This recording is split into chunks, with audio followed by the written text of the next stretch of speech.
అందరికీ నమస్కారం. Meal మేకర్‌లో protein content ఎక్కువ ఉండడం వల్ల పిల్లలకి, పెద్దలకి కూడా ఆరోగ్యానికి ఎంతో మంచిది. అలాంటి ఈ మీల్ మేకర్‌తో ఫ్రైడ్ రైస్ చేసుకుంటే చాలా టేస్టీగా ఉంటుంది. అలాగే దీన్ని ప్రిపేర్ చేసుకోవడం కూడా చాలా సింపుల్ అండ్ ఈజీ. ఈ రెసిపీని తయారు చేసుకోవడానికి ముందుగా స్టవ్ ఆన్ చేసి గిన్నెను పెట్టుకుని 1/2 లీటర్ వరకు వాటర్ యాడ్ చేసుకుని వాటర్‌ని బాగా మరిగించుకోవాలి.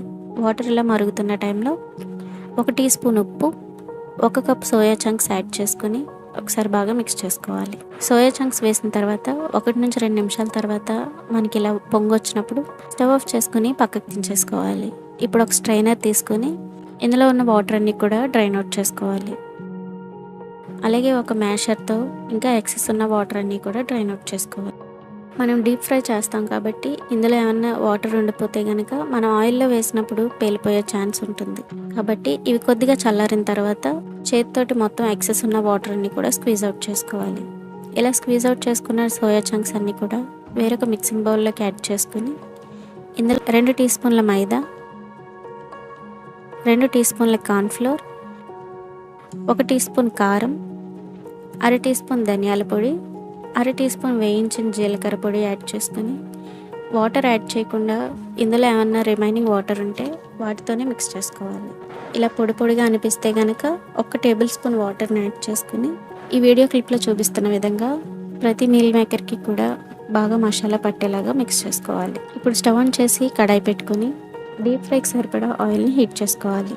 ఆయిల్ బాగా హీట్ అయిన తర్వాత మంటని మీడియం ఫ్లేమ్లోకి అడ్జస్ట్ చేసుకొని ఒక్కొక్క మీల్ మేకర్ని యాడ్ చేసుకోవాలి. అన్నీ కలిపి ఒకేసారి వేసేస్తే ఒకదానికొకటి అంటుకుపోయే ఛాన్స్ ఉంటుంది కాబట్టి ఒకదాని తర్వాత ఒకటి 1 బై 1 వేసుకోవాలి. ఇలా వేసుకున్న తర్వాత మంటని మీడియం ఫ్లేమ్లోనే ఉంచి వీటిని 4 నుంచి 5 నిమిషాల పాటు బాగా ఫ్రై చేసుకోవాలి. ఇవి ఇలా కలర్ మారి బాగా ఫ్రై అయిన తర్వాత జాలీ గట్టితోటి ఆయిల్ నుంచి తీసేసి వేరొక ప్లేట్లోకి తీసుకోవాలి. ఇప్పుడు స్టవ్ మీద మరొక కడాయి తీసుకొని అందులో 2 టేబుల్ స్పూన్ల ఆయిల్ని హీట్ చేసుకోవాలి. ఆయిల్ బాగా హీట్ అయిన తర్వాత 1 ఉల్లిపాయ సన్నం తరుగు, 1/2 కప్ క్యాప్సికమ్ తరుగు, 1/2 కప్ క్యారెట్ తురుము, 1 పచ్చిమిర్చి సన్నం తరుగు, కొద్దిగా కరివేపాకు, 1 టేబుల్ స్పూన్ ఉప్పు యాడ్ చేసుకొని వీటిని 2 నిమిషాల పాటు దోరగా ఫ్రై చేసుకోవాలి. ఇవి కొద్దిగా ఫ్రై అయిన తర్వాత ఇందులోకి 1 table spoon soya sauce, 1 table spoon red chilli sauce, 1 table spoon green chilli sauce, 1 table spoon vinegar add చేసుకొని సాసెస్ అన్నీ కూడా 2 నిమిషాల పాటు బాగా ఫ్రై చేసుకోవాలి. 2 నిమిషాల తర్వాత ఆయిల్ అంతా ఇలా పైకి తేలుతున్నప్పుడు ఇందులోకి 1 టేబుల్ స్పూన్ కారం కూడా యాడ్ చేసుకొని మరొక నిమిషం పాటు ఫ్రై చేసుకోవాలి. ఇప్పుడు ఇందులోకి ముందుగానే ఉడికించి పెట్టుకున్న అన్నం 1 కప్పును యాడ్ చేసుకోవాలి. అలాగే ఇందులోకి రుచికి సరిపడినంత ఉప్పు కూడా యాడ్ చేసుకొని మొత్తం అంతా కూడా బాగా మిక్స్ చేసుకోవాలి.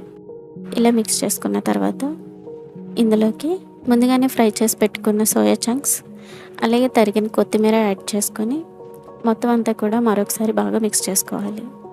మనం వేడి అన్నంలో వీటిని మిక్స్ చేస్తున్నాం కాబట్టి ఇవి కొద్దిగా గట్టిగా ఉన్న అన్నంలో కలిపిన తర్వాత సోయా చంక్స్ అనేవి మెత్తగా అయిపోతాయి. ఈ స్టేజ్లో ఒకసారి సాల్ట్ అడ్జస్ట్ చేసుకొని స్టవ్ ఆఫ్ చేసి సర్వ్ చేసుకోవడమే. ఎంతో హెల్దీ అండ్ టేస్టీగా ఉండే సోయా ఫ్రైడ్ రైస్ రెడీ అయిపోతుంది. ఎంతో హెల్దీ అండ్ సింపుల్గా ఉండే ఈ రెసిపీ కనుక మీకు నచ్చితే వీడియోని లైక్ చేయండి. మరిన్ని సింపుల్ అండ్ టేస్టీ రెసిపీస్ కోసం మన ఛానల్కి సబ్స్క్రైబ్ చేసి సపోర్ట్ చేయండి. Thanks for watching.